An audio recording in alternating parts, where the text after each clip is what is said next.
Right. So I've loaded up this default kind of man, and I've made him the right size. So I don't want you to follow along with this. I just want you to watch this for now, because I think it's important you just see how you tackle blocking out. And whether you're a concept artist or a VR person or a CGI person, blocking out, everyone blocks out. This is what's going to separate you from having a successful, happy time and from you having a horrible time and not enjoying it at all. Because blocking out is quick and easy and not technical, so you don't have to worry about anything like that. So watch how I tackle modeling this. Watch as I have to figure out some stuff based on just a photo and how I go about doing it. And I'm not like some mega technical kind of person, so I'm not doing this in any crazy scientific kind of way or mathematical way. I tackle it from a kind of a more arty way, where I just have a look at the reference material and try and figure some stuff out based on assumptions. So what I'm going to do first is download these reference images. Most of you, if you're successfully on the CGI module, you'll see it in Intro to CGI, and it'll be in Learning Materials, all the way down the bottom, Anthony's Monday Morning Material,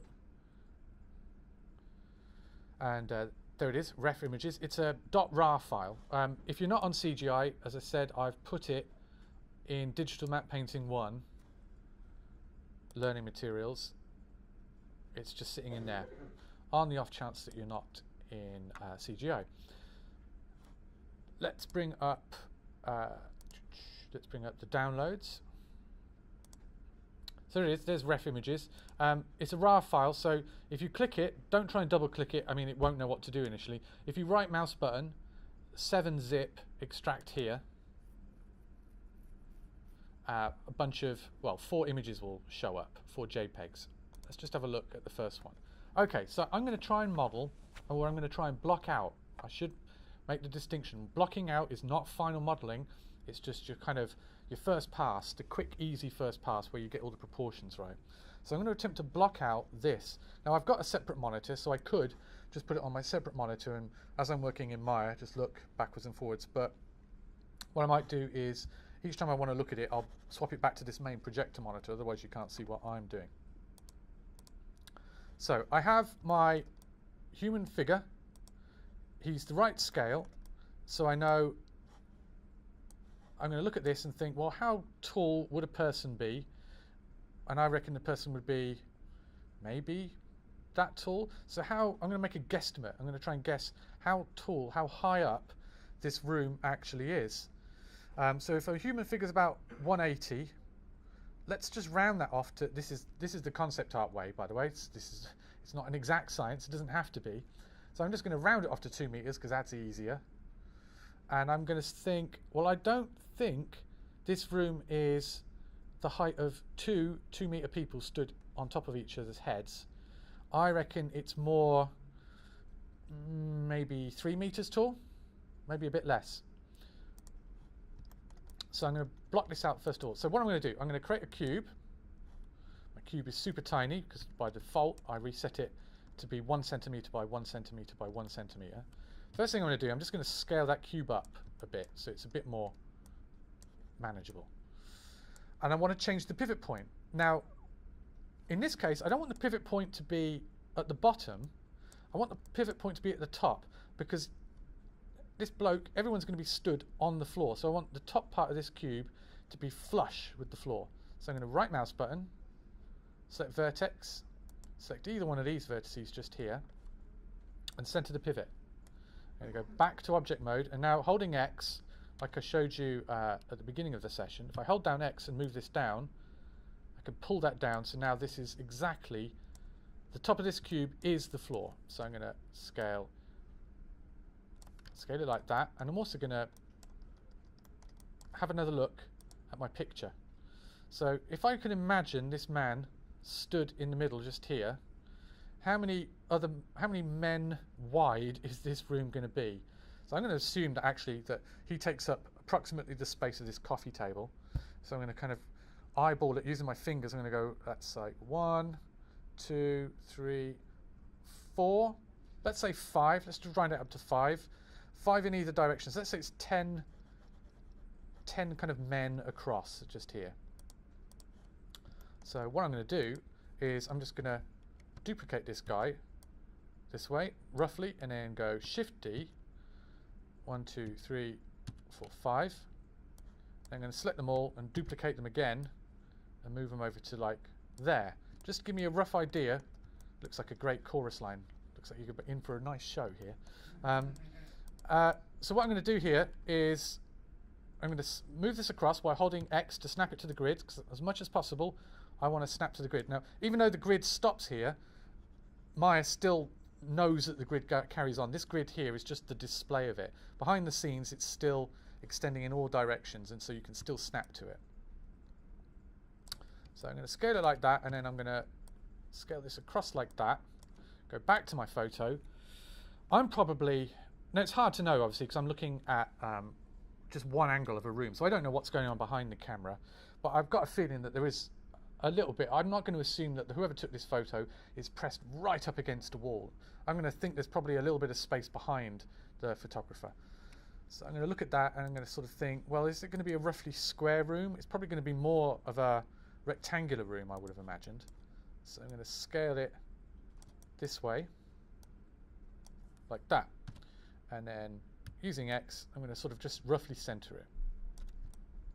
So I'm going to say that's my rough floor plan. This is how slow and deliberate and methodical you should initially tackle this kind of stuff.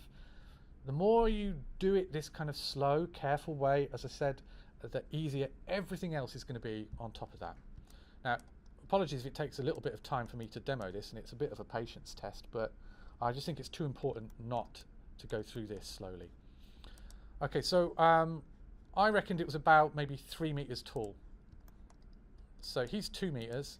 So I'm going to duplicate him. I'm going to get more circus performers here. I'm going to move him up. So he's like one and a half kind of times, something like that maybe.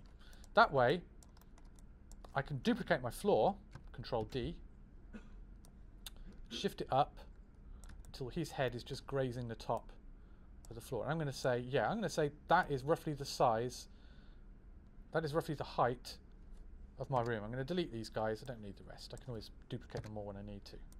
So at the moment, I've got a floor and a ceiling, and they're perfectly aligned with each other because I created the ceiling just by duplicating it and then only moving it upwards. Let's have another look at the photo. Now, I think the interesting thing here is the way these walls kind of work out. So we've got glass bits and we've got solid bits just here.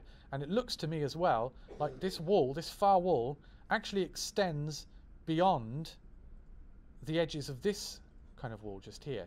That's the kind of careful looking at your reference that kind of is required. So let's have a look. I reckon this is roughly, well, I don't think it's quite a third. I think it's a little bit more than a third. Or is it? Hard to tell. It doesn't matter. This is blocking out, so it doesn't matter. So let's copy our floor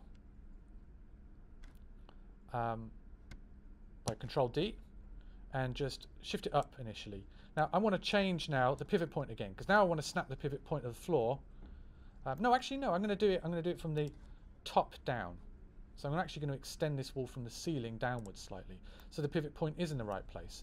So if I want to get this pivot point totally flush with the underside of the ceiling, I just hold down V and move this up. And now it's completely flush with here. And then what I'm going to do, Control Z to undo that. I'm going to actually change the pivot point to this end, just here. So right mouse button, vertex, click that, center vertex, back to object mode. And I'm going to hold down V and I'm going to snap it just there. Now I can scale this. I'm doing this in several goes because when you scale, the amount it scales by is kind of proportional to its actual original size here. So sometimes it goes too fast when you get down to a small amount, so you've got to let go and then scale again, and it'll be a little bit more sensible. Yeah, this is something you just pick up just by doing lots of this blocking out. And because you're doing blocking out, you're not doing anything with polygons or anything like that. You don't have to worry about that stuff. You're only worrying about scaling, moving, and rotating. So I'm going to change the pivot point again to this one just here. Back to object mode, and I'm going to scale it down.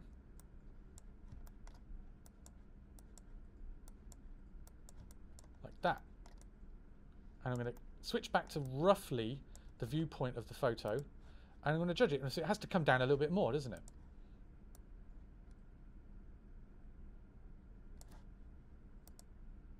Getting there. And it's a blockout, so I reckon that's good enough. Now, if we look again, of course, as I noticed, this wall actually extends a little bit beyond the edges of this floor, or this wall just here. So it's important to try and capture these details. Let's go back to here. So I'm going to change the pivot point again. See how you just get into the habit of changing pivot points, and it's no great big thing. You know, it's just selecting the point where you want that pivot point to be and clicking that pivot point button. So I'm going to scale this a little bit beyond the edge of this wall, like that. Don't have to get it dead on. I'm only dealing with cubes. I can always change it. Let's build up.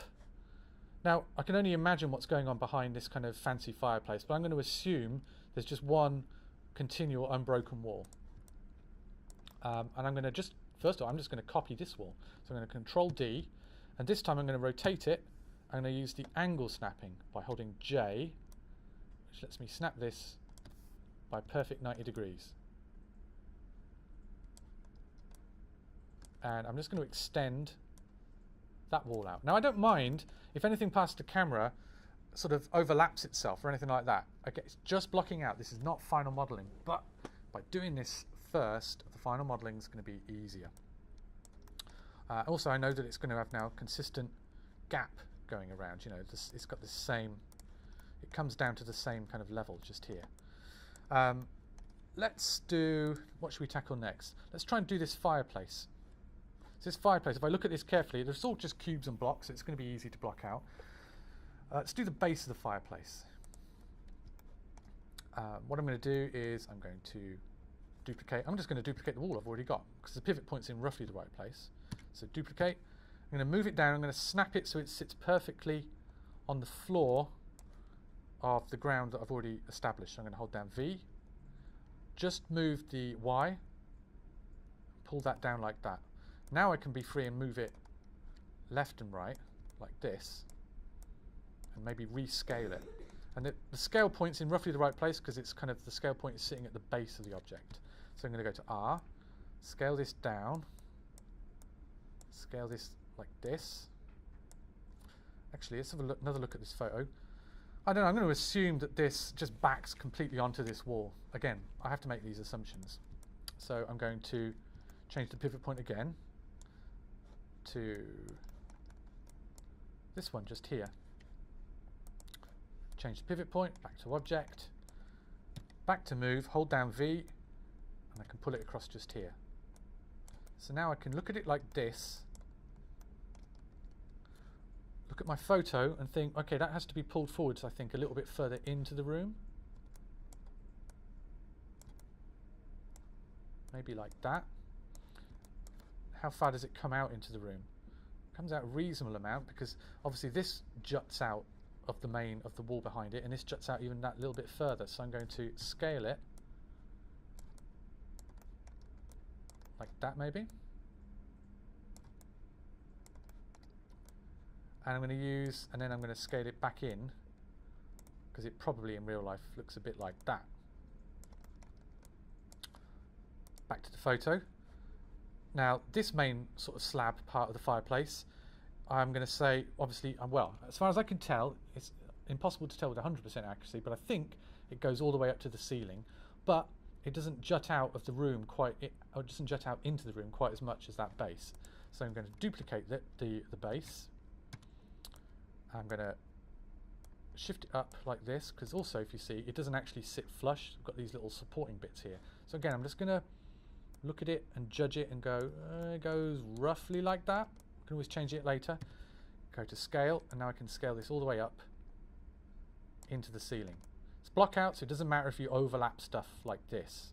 The thing you want to avoid is your main kind of bits where they're sitting directly on the ground being slightly off, or even worse, the rotations being kind of like that, just like a tiny bit.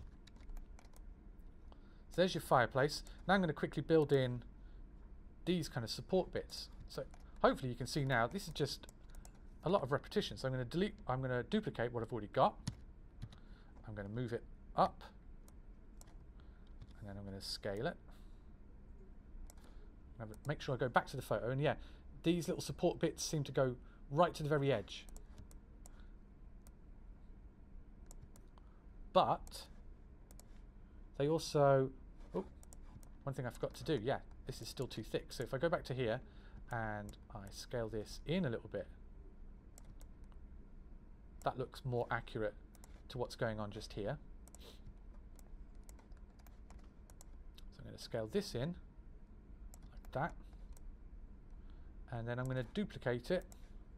I'm going to think that it's probably symmetrical, isn't it? It says 1, 2, 3, and then there's going to be a fourth one sort of just here. So I'm going to duplicate that one, move it across here, and then duplicate it again. Oops. Not move that in.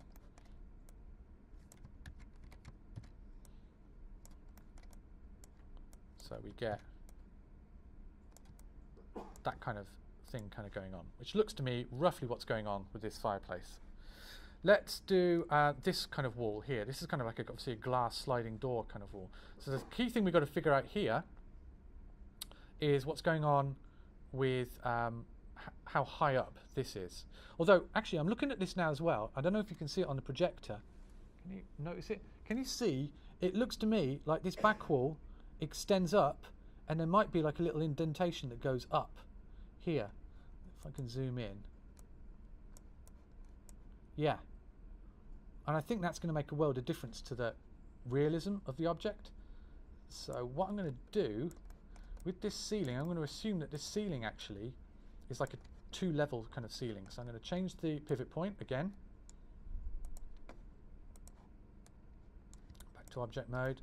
And I'm going to actually shrink it in a little bit. Like that. Actually, I'm going to undo that. I'm going to duplicate it first. And I'm going to move this up. And then I'm going to shrink this in. And then scale it sort of up. Let's make sure I'm scaling from the right pivot point.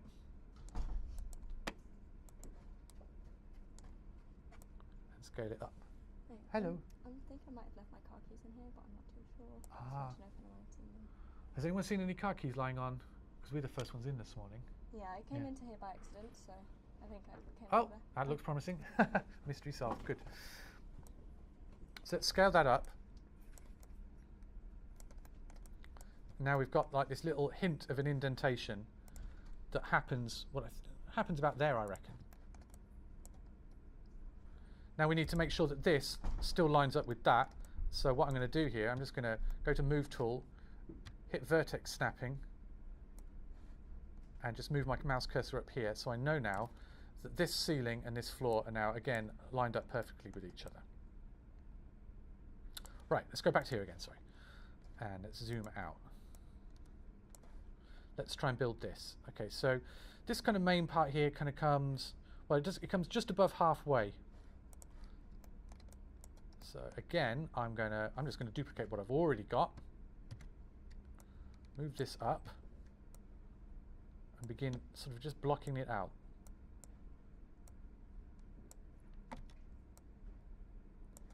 Maybe to about there. Let's have a look. That's roughly that kind of level.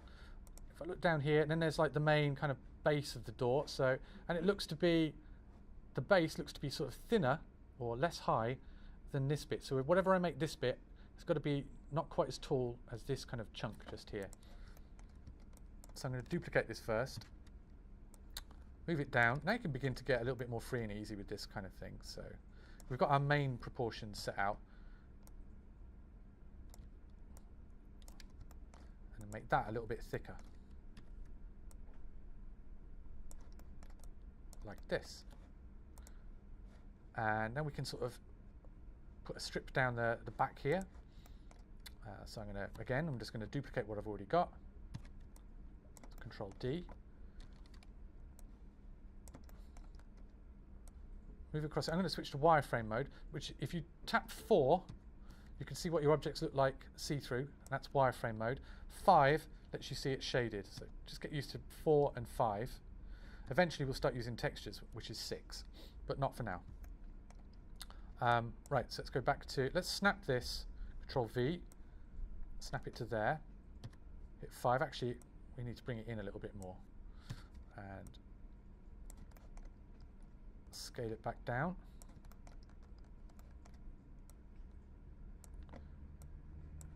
And scale it down like that.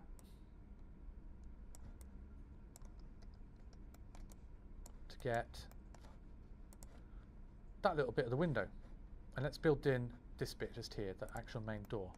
So I'm going to, again, duplicate what I've already got and move this. Notice I'm just always moving in these single kind of axes just here. This is what's going to stop it from getting too messy. Back to the photo. It's going to have to be, I'm going to assume, I mean there's a little bit of perspective foreshortening here, but I'm going to make it a little tiny bit sort of wider.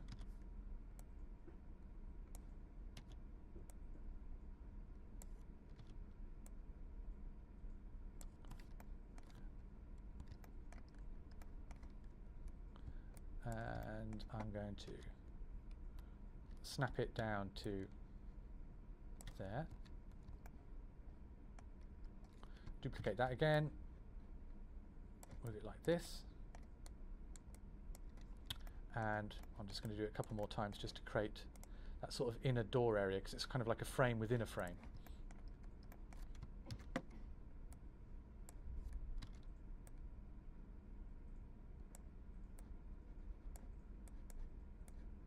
Oops. And duplicate it again. Just pull it down like that. If I want to, I can put wireframe on shaded.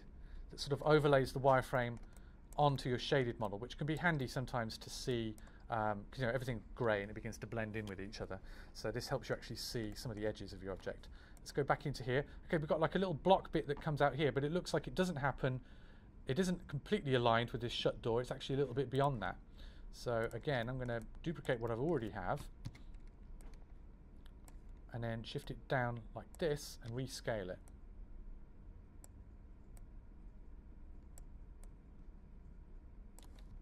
Be a bit like that. I'm going to use similar techniques now to generate these kind of supporting kind of columns.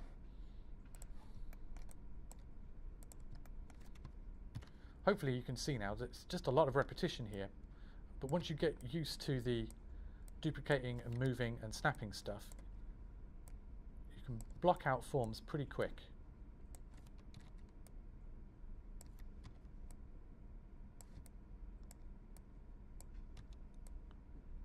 But the super important thing is to always go back to your reference and notice these columns look slightly thinner than this column, so I want to remember that and build that into this. And how far out does it kind of sits almost flush with the glass window and extends a little bit beyond, like that. Also, at the moment it juts out, so I'm going to want to scale this in.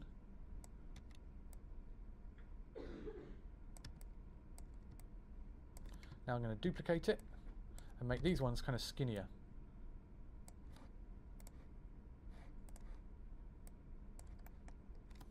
And duplicate it again. See how that kind of looks. So now I've got this room is already beginning to take shape. This is the sort of blocking out that you need to get really, really practice with. The great thing about blocking this stuff out like this is it obviously does not take too long. You obviously don't have to worry about much in the way of tricky modeling. You can quickly get a sense of space and see whether things are going to fit into that space. Another nice thing is you can get cheeky and jump straight into a little teeny bit of lighting just to sort of give yourself a motivational boost that it is going to work and it will look good. If you want to add some lighting into this, directly into the viewport, I'm going to switch off the wireframe on shaded, and I'm going to create 2 lights. So if you go to rendering, the lights I want to create are an ambient light and a direct light. Now, nothing happened here. You didn't see anything happen because by default Maya doesn't show you the actual impact of the lights in the scene. If you want to see what's actually happening with the lights, you have to go up to this little light bulb sign and go click, use all lights. Now, straight away, it's way too bright. One other thing we're going to click this ambient occlusion. And this will be super nice because it will give us all this nice little soft contact shadows going on. But this ambient light is way too bright. So let's click it, go to the attribute editor, and just take down the intensity by a reasonable amount. And at the same time with the directional light, now the directional light, the ambient light you can move around, but it doesn't matter where you move it. It won't make any difference because it's an ambient light, which means the light comes from all directions. The directional light, that doesn't matter where you move it around either, but what does matter is where it points, because the directional light is a bit like the sunlight. It is coming from a spot in space, but by the time the light from the sun hits the earth, the rays of light are effectively parallel, and this is what a directional light tries to simulate. The icon's super little, so you're going to want to increase that. You just scale it like any other object. And you can see now, it's essentially just an arrow, so you can point your light. Wouldn't it be nice if you could see the shadows as well? Well, you can, because if you just click this one, now you've got the shadows. So you can very quickly get to a blockout stage. And, if it's not me doing it really, really slowly and telling you every single step that I'm making, once you get practiced at blocking stuff out, you could block this room out in like 10, 15 minutes, easy peasy. And then you've got to the point where you can add in these very, very simple ambient light and directional light, and you can begin looking for interesting lighting situations. So if you want to get rid of this grid, it's maybe a bit too distracting now, you can just tap that button and the grid disappears. So this is blocking out, right? It's just using cubes, just scaling them, rotating them, and moving them around. No actual poly modeling. The important point is learning how to readjust the pivot points on an object so that you can get stuff to snap to the ground. Learning how to snap angles by holding J so things are perfect 90 degrees. So if I go into the top view, hit 4 so that I'm looking in wireframe, you can see now all of these lines here are perfectly horizontal or vertical. If I wasn't using J to snap when I'm rotating, I would end up with things that look a bit like that, where from a distance it looks right, but you're getting close and it's all slightly wonky. So the purpose of Blockout is to get you to this point quick, so you can see whether all your proportions are working okay. It's from this point on that once you've blocked it out and you've maybe done a very, very simple lighting blockout and you go, right, that's working. Now, after that is when you select an object, go back to your reference and go, right, how do I make this more like that? And then you tackle it one by one and you model it out, which is something that we're going to cover as the weeks progress. But for now, what I would like you to do is to download that RAR file, unzip the pictures, and you'll see that there are another set of rooms. There's that room, and then there's that room, and then there's that room. Now, what I want you to do, remember this is Blockout, so I'm not asking you to model every single last one of these chairs. If you were to model these chairs in the Blockout, model them just using cubes, just so that the proportions of the chairs are right. The proportions of the table are right, not all the detail. What I want you to do, is first of all, initially, just choose one of these rooms and start having a go at blocking it out yourself to scale, as neat as you possibly can. And then I'll come round and I'll help you out and you can ask questions and I can, see how you're getting on. Okay, thanks.